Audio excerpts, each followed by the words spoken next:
Project Resources Group is a management consulting firm, and we focus primarily in the telecom industry, and then specifically we focus for the cable TV companies. We have about 130 employees across the United States, and also we have a center in Costa Rica.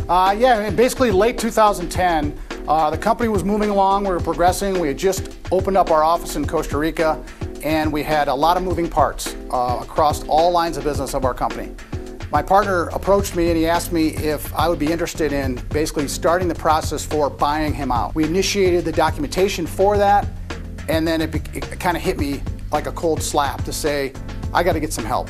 Well, when I met with Mike, he basically had told me, he gave me some assurance that he'd kind of been in my position before, where he actually had gone through working for someone else and then actually buying out this other person.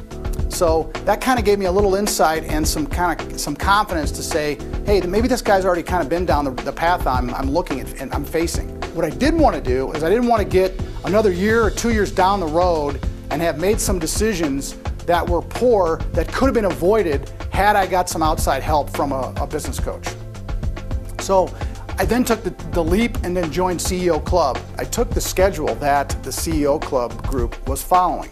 And I basically would put a piece of paper on the wall with all the elements of the CEO Club trademark framework and started checking those off as we would go through each month of a different element. We would study an element each month, and then I'd basically take that back, look at and doing a self-assessment of our company and say, where are we as it relates to where we should be? And then I also would take the opportunity during the CEO coaching sessions to touch base on some finer elements, a sharper point on things that we could do based on what we should be doing as a company. In late 2012, Mike Tafoya approached me about thinking about strategic planning for 2013. We have some remote people, so I asked them to come in for a 2-day session that Mike facilitated. And the early results of that session is that people have adopted what we talked about during the sessions, and they're honoring their budgets that we put together and developed. They're honoring the task list that we created for all of our lines of business for each of these individuals, and they've pushed that out further into their teams that we're now tracking and measuring as we go through the first quarter of 2013.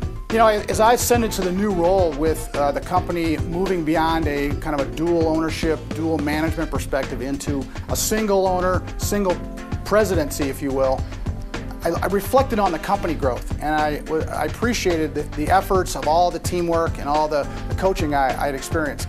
But I also took another reflection back to say I personally was growing. I was gaining confidence in my communications with my management team.